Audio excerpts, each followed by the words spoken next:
Hello बच्चा party. In previous class हमने देखा था Coulomb's law and important case of Coulomb's law, right. In this lectures हम देखने वाले हैं Coulomb's law in vector form. तो चलिए स्टार्ट करते हैं Coulomb's law in vector form को। एक्चुअली ये जो कूलम्स लॉ है उसको हम वेक्टर फॉर्म में दो तरीके से इंडिकेट कर सकते हैं या तो डिस्क्राइब कर सकते हैं। पहला है यूनिट वेक्टर के फॉर्मेशन में, ठीक है। तो चलिए स्टार्ट करते हैं यूनिट वेक्टर क्या होता है। तो सबसे पहले आपको बता दूं कि if r caret is the unit vector of from 1 toward to 2, right। अभी जो ड्राइंग्स देखेंगे तो मैं आपको समझाऊंगा अच्छे से। and charge are placed at separated r, their force on charge q2 due to charge q1, right। तो आप यहाँ पे इस ड्राइंग में देख सकते हैं बच्चा पार्टी, यहाँ पे दो चार्ज अवेलेबल है, पहला है q1 और दूसरा है q2, राइट। तो क्या हो रहा है तो कि यहाँ पे जो चार्ज Q1 है वो Q2 पे फोर्स लगेगा और सिमिलरली जो चार्ज Q2 होगा वो Q1 पे भी फोर्स लगाता होगा, ठीक है। तो हम यहाँ पे नोट करते हैं कि force on Q2 by charge Q1, right. तो हमने यहाँ पे नोट कर लिया है कि force on Q2 by charge Q1, मतलब कि Q1 के कारण Q2 पे लगने वाला फोर्स, तो उसे हम डिनोट करते हैं F21, राइट। उसे हम डिनोट करेंगे F21 से। F21 का मतलब क्या होता है, यहाँ पे आप ध्यान दीजिए बच्चा पार्टी, ये F21 का मतलब होता है 1 के कारण 2 पे लगने वाला फोर्स, राइट। अच्छे से नोट कर लीजिए, 1 के कारण 2 पे लगने वाला फोर्स, यानी हम लिखेंगे force on charge 2 by charge 1, right. अब बेसिकली क्या होता है कि F21 को जैसे कि हम आगे भी लिखते थे, फोर्स का फॉर्मूला होता है 1/4πε0 Q1 Q2 divide bye r square, right. अब यहाँ तक तो ये कॉमन था, यहाँ तक कुछ चेंज नहीं करना था, बट आप नोट कर सकते हैं कि यहाँ पे हमने फोर्स के ऊपर वेक्टर का सिंबल ऐड किया है। अब ये जो वेक्टर है वो क्या दिखाता है, डायरेक्शन दिखाता है। तो यहाँ पे आप नोट करिए कि हमने लेफ्ट हैंड साइड, यानी कि यहाँ पे एफ के ऊपर डायरेक्शंस का सिंबल इंडिकेट किया है। इसका मतलब कि हमें राइट साइड भी ऐसा कुछ ऐड करना पड़ेगा जो डायरेक्शन इंडिकेट करता हो, ठीक है बच्चा पार्टी। तो हम यहाँ पे डायरेक्शन इंडिकेट करने के लिए यूनिट वेक्टर का कॉन्सेप्ट यूज करेंगे, ठीक है। आपको याद होगा बच्चा पार्टी की यूनिट वेक्टर के डेफिनेशंस होती थी कि the ratio of the vector and its magnitude is known as a unit vector, यानी कि किसी भी सदिश को, यानी कि वेक्टर को अगर उसके मान से, मैग्नीट्यूड से डिवाइड कर दिया जाए तो वो यूनिट वेक्टर मिल जाता है, मतलब कि वो डायरेक्शन दिखाता है, ठीक है।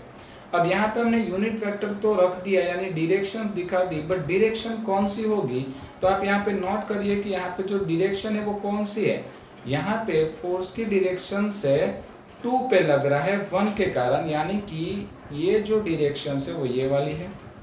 तो नोट करें कि हमें यहाँ पे जो हमने r कैरेट लिया है वहां पे भी हमें डायरेक्शंस को दिखाना होगा। तो मैं डायरेक्शंस कैसे दिखाऊंगा, 2 से 1 से 2 तक की, ठीक है, 1 से 2 तक की। तो मैंने यहाँ पे रख दिया है R21 कैरेट, राइट बच्चा पार्टी। एकदम इजी है, कुछ डिफिकल्ट नहीं है इसमें, राइट।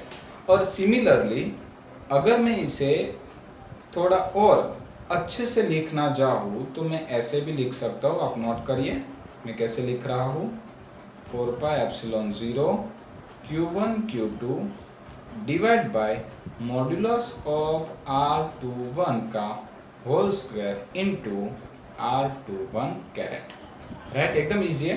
देखिए यहाँ पे मैंने डायरेक्टली R स्क्वायर ले लिया था। R क्या था, चार्ज Q1 और Q2 के बीच का डिस्टेंस, राइट। तो मैंने यहाँ पे क्या किया कि उस R को वेक्टर फॉर्मेशन में लाके मैग्नीट्यूड लगा दिया।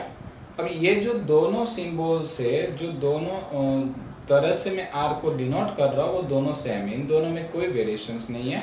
चाहे आप वेक्टर लगा के मैग्नीट्यूड कर दीजिए या तो सीधा वेक्टर ही हटा दीजिए, तो ये जो दोनों है वो सेम ही है, मैंने इसमें कुछ चेंज नहीं किया है, राइट। तो आप नोट कर सकते हैं कि यहाँ पे हमने जो फोर्स फाइंड आउट किया है वो कौन सा है, force on Q2 bye Q1। अगर मैं सिमिलरली बात करूं force on Q1 by charge Q2, right. तो मैं यहाँ पे नोट करूंगा F12, तो यहाँ पे उसका फॉर्मूला बन जाएगा 1/4πε0 Q1 Q2 अपॉन r²। अब जैसे मैं यहाँ पे वेक्टर का सिंबल ऐड करता हूँ तो यहाँ पे मैं यूनिट वेक्टर लगा दूंगा, और यूनिट वेक्टर कौन सा लगाएंगे हम, R12, राइट। तो ये बन गया मेरे वेक्टर फॉर्मेशंस कूलम्ब्स लॉ का, ठीक है। और याद रखिए हमने यहाँ पे यूनिट वेक्टर का कॉन्सेप्ट यूज किया है, ठीक है बच्चा पार्टी। तो आई थिंक ये जो यूनिट वेक्टर के साथ डिनोट करने का जो कूलम्ब फोर्स है वो तरीका आपको अच्छे से समझ में आया होगा। इन नेक्स्ट टॉपिक हम देखेंगे Coulomb's force in vector formations by position vector, right. तो चलिए हम नेक्स्ट पॉइंट पे जा रहे हैं। आपको अगर स्क्रीनशॉट लेना है तो आप ले सकते हो या तो लिख भी सकते हो, राइट। चलिए हो गया बच्चा पार्टी, हम आगे चल रहे हैं। चलिए in terms of positions vector. अब in terms of position vector देखने के लिए हमें क्या करना होगा, हमने यहाँ पे एक ड्राइंग ले रखी है। यहाँ पे आप नोट कर लीजिए कि हमारे पास दो चार्ज अवेलेबल है Q1 एंड Q2, जहाँ पे Q1 का पोजीशन वेक्टर है R1, सिमिलरली Q2 का पोजीशन वेक्टर है R2, राइट बच्चा पार्टी। और जैसे कि हमने आगे ही लिखा था कि F21 इज इक्वल टू, हम नोट कर सकते 1/4πε0 Q1 Q2 divide bye r² into R21 carat. ये जो फॉर्मेशन है वो यूनिट वेक्टर वाला है, वो हमने आगे देख लिया है, ठीक है। अब हम इसे थोड़ा सा और सिंप्लीफाई करते हैं। तो अगर मैं उसे सिंप्लीफाई करना चाहूँ तो मैं लिख सकता हूँ 1/4πε0 Q1 Q2 bye modulus of R21 का whole square into R21 caret, right. आगे चलते हैं।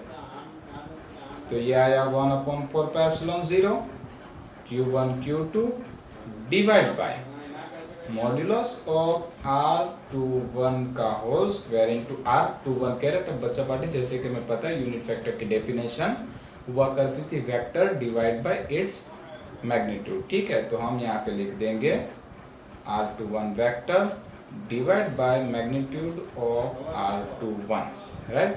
हमने यहाँ पे नोट कर लिया है कि हमने जो ये हमारा यूनिट वेक्टर था उसकी जगह पे नोट कर दिया vector upon its magnitude, right. चलिए अब हम क्या करेंगे, थोड़ा सा सिंप्लीफिकेशंस की ओर चलते हैं। तो यहाँ पे आएगा Q1 Q2। अब नोट करिए यहाँ पे है R21 का स्क्वायर, यहाँ पे है R21 की पावर 1। तो हम क्या करेंगे, इन दोनों को जोड़ देंगे। तो यहाँ पे हमें मिल जाएगा R21 का होल क्यूब इंटू R21। चलिए अब R21 कैसे फाइंड करेंगे, तो वापस से आ जाए आप इस ड्राइंग पे। यहाँ पे देखिए ये है R1 position vector of charge Q1, R2 position vector of charge Q2, right. और हम फाइंड कर रहे हैं F21। तो हमने जो यूनिट वेक्टर लिया था वो भी F21 की डायरेक्शन में ही होगा, यानी कि वो कुछ इस डायरेक्शन में जा रहा है। आप नोट कर सकते हैं R21 वेक्टर को, राइट। अब बच्चा पार्टी आपको याद होगा हम प्रीवियस स्टैंडर्ड में चैप्टर नंबर 4 में पढ़े थे मोशन इन प्लेन चैप्टर्स में, राइट।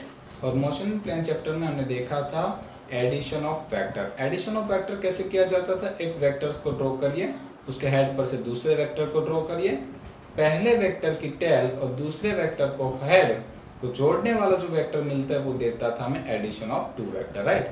तो यहाँ पे भी आप नोट करिए कि ये जो हमारा पहला वेक्टर है वो हमने ड्रॉ कर दिया R1, उसके हेड पर से दूसरा वेक्टर ड्रॉ कर दिया R21, और पहले की टेल दूसरे को हेड को जोड़ने वाला जो ये वेक्टर मिलेगा वो देगा हमें रिजल्टेंट वेक्टर।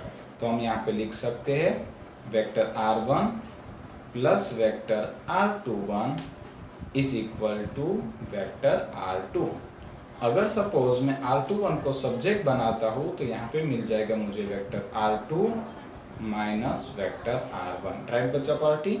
तो ये जो हमें रिजल्ट मिला उसमें यहाँ पे पुट कर दूंगा, तो मुझे मिलेगा 1/4πε0 Q1 Q2 divide by R21 vector is equal to मिला है R2 माइनस R1, तो मैं यहाँ पे लिख दूंगा vector R2 minus vector R1 का होल क्यूब, यहाँ पे vector R2 minus R1। Right बच्चा पार्टी, तो ये मुझे मिल गया फॉर्मूला F21 का। राइट, और अगर सिमिलरली ऐसा ही फॉर्मूला मैं F12 के लिए फाइंड करना चाहूँ तो अब मैं सीधा लिख सकता हूँ 1/4πε0 Q1 Q2 डिवाइड बाय, अब मैं सीधा लिखता हूँ R1 माइनस R2 का whole cube into R1 minus R2। Right बच्चा पार्टी, समझ में आप लोगों को? कुछ नहीं करना, जब मेरे पास यहाँ पे 2 1 था, राइट 2 1 था, फोर्स ऑन चार्ज 2 बाई 1, तो यहाँ पे मेरा आया था 2 माइनस 1, यहाँ पे भी आया था 2 माइनस 1। बट जब मेरा F12 यानी force on charge Q1 by charge Q2, तो यहाँ पे हो गया 1 2 और 1। एकदम सिंपल है बच्चा पार्टी। और ये आपको स्पेशल नोट्स बता देता हूँ कि हमेशा ही F21 is equal to minus F21 होगा, sorry F12 is equal to minus F21 होगा। यानी कि हम कह सकते हैं कि ये जो कूलम्स फोर्स है वो भी न्यूटन्स के तीसरे लॉ को फॉलो करता है, action and reactions always equal in amount and in opposite direction.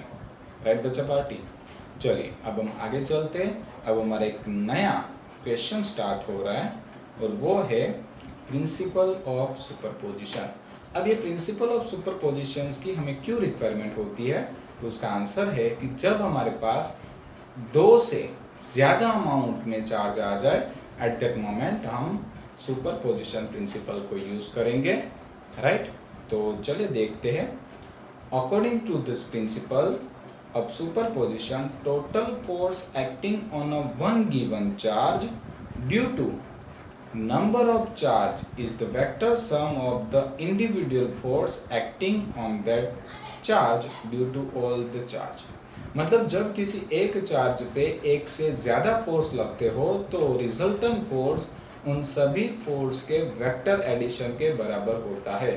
Right, यानी कि अगर सपोज किसी एक चार्ज पे एक से ज़्यादा फोर्स लग रहे F1, F2, F3, तो आपको क्या करना है, उन सभी फोर्स का वेक्टर एडिशन करना है। अब ये तो सिंपल फंडा है भाई, फोर्स एक वेक्टर क्वांटिटी है तो उसको हम कैसे एडिट कर सकते हैं, वेक्टर एडिशन की मदद से। राइट, तो हम सीधा क्या कर देंगे, F net is equal to F1 plus F2 plus F2 plus Fn। अगर मान लीजिए कि हम एक छोटा सा स्पेशल केस लेते हैं जो बार बार हम यूज़ करेंगे। अगर एक फोर्स पे एक चार्ज पे 2 फोर्स लग रहे हैं, ठीक है, तो उसका वेक्टर एडिशन करने की मेथड भी हमने चैप्टर नंबर 4 में सीखी थी। हम सीधा फॉर्मूला लगा देंगे F is equal to under root F1 square plus F2 square plus 2F1 F2 cos theta. Right बच्चा पार्टी, ये जो फॉर्मूला है वो हमने 11 स्टैंडर्ड के चैप्टर नंबर 4 में देखा था, तो वही रिजल्ट हम डायरेक्टली यहाँ पे यूज करेंगे, इसे हम प्रूव नहीं करेंगे। राइट, चलिए उसके बाद एक और इम्पोर्टेंट टॉपिक बच जाता है, शेल थ्योरम। राइट, तो उसे भी देख लेते हैं। एक्चुअली शेल थ्योरम के 2 थ्योरम है, जिसमें से हम थ्योरम नंबर 1 देखेंगे। A shell of uniform charge attract or repel a charged particle that is outside the shell as if all the shell charge were concentrated at its center। इसका मतलब ये होता है कि सपोज को एक स्फेरिकल शेल है, उसकी आउटवर्ड डायरेक्शन में अगर कोई चार्ज रखा गया तो इस चार्ज पे लगने वाला फोर्स इस प्रकार से लगेगा जैसे कि इस शेल का जो पूरा चार्ज है वो उसके सेंटर पर केंद्रित हुआ हो। ठीक है, यानी कि हम कह सकते हैं कि ये जो फोर्स है वो उसके सेंटर की डायरेक्शन में लगेगा। इसे कहेंगे थ्योरम नंबर 1। अब हम बात करेंगे थ्योरम नंबर 2 की। तो थ्योरम नंबर 2 कहता है कि a shell of uniform charge exerted no electrostatic force on a charge particle that is located inside it. मतलब कि अगर कोई चार्ज पार्टिकल इस स्फेरिकल शेल के अंदर आया हुआ है, राइट, अंदर कहीं पे भी कोई भी पोजीशंस पे होगा तो ऑलवेज उसके ऊपर लगने वाला इलेक्ट्रोस्टैटिक फोर्स 0 होगा। मतलब कि उसकी इनसाइड पॉइंट पे कभी भी कोई फोर्स या तो फील्ड होता नहीं है। राइट बच्चा पार्टी। तो यहाँ तक का हमने जो ये थियरी थी वो कूलम्ब्स लॉ की यानी कि इलेक्ट्रोस्टैटिक फोर्स की कंप्लीट की है। इन नेक्स्ट लेक्चर हम बात करेंगे some importance example for entrance levels exam. Right बच्चा party, thank you so much.